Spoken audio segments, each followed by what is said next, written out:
Magandang araw mga kumari kong bakla! Long time no see at ngayon lang ulit kami nakapag-upload. At dahil nga nag-day off ang kumari yung bakla, ito na nga at papunta na kami ng Quiapo. Magbabawas na kami ng kasalanan. So ito na nga ang kaganapan. Dahil linggo ngayon, napakadaming tao talaga dito ngayon sa Quiapo. At naisipan namin kasi ngayon magbawas talaga ng kasalanan. Aba, hindi lang pwede puro trabaho. Minsan kailangan mo rin bisitahin ang ating ama. So, ayan, pupunta na nga kami ngayon dito para magbawas ng kasalanan namin. At panalangin na rin namin yung may mga taong may galit sa amin. Upang mapatawad na nila kami kahit di naman namin alam kung ano ang kasalanan namin. Sabi nga din ni Father, matuto tayo magpatawad para peaceful ang buhay. Kita nyo ba yung mga kumari kong bakla at kahit nga sa labas, napakainit, ang dami pa rin tao para magsimba. Pagtaas nga namin magsimba mga kumari kong bakla, naglibot-libot kami dyan at nakita nga namin itong mga seafoods. Aba, napakamura nila mga kumari kong bakla. Tingnan nyo naman, 100 pesos isang plato. At dito nga rin, napansin namin, itong sikat na bilihan ng dragon fruit juice. Dito yata umiinom yung mga nag-shooting ng Coco Martin. Halos karamihan ng mga vlogger. Dito rin daw bumibili. Nakita nga namin dito sa tarpaulin nila kung sino-sino, mga vlogger at artista ang mga madalas nakabili na sa kanila.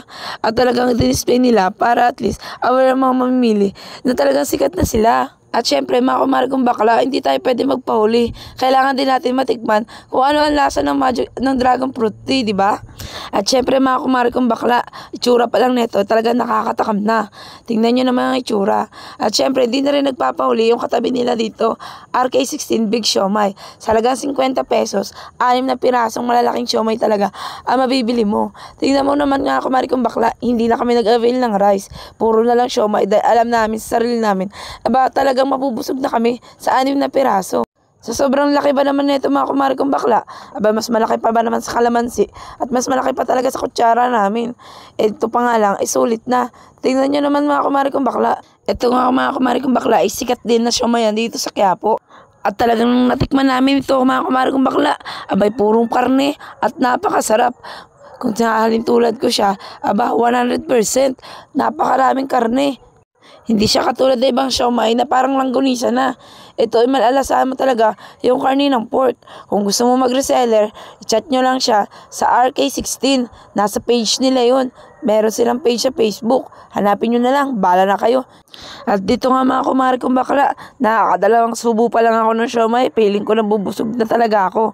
Kung kayo naman malakas kumain, magbaon na lang kayo ng rice. Kung gusto nyo, bumili kayo ng rice dito sa gilid. Meron na bibili dito, 15 pesos. Talagang sulit lang din. Minsan may rice sila pero naka-actual namin, wala silang luto kasing rice. Kaya alam mga kumari kong bakla, ang hina na naman ng signal. Nabubul na naman ang kumari yung bakla. Ang hirap talaga mag-voice record. Minsan na uutal, minsan nabubulol, minsan wala na pumapasok sa utak ko. Basta bahala na kayo makinig. So, dito lang yan. Mga kumari kong bakla, hanapin nyo lang yan. Sa tapat lang yan ng simbahan. So, yung may iskinita dyan, bahala na kayo maghanap. Kasi talagang napakadaming tindahan dyan. Hindi ko alam kung nasa na nga rin kami.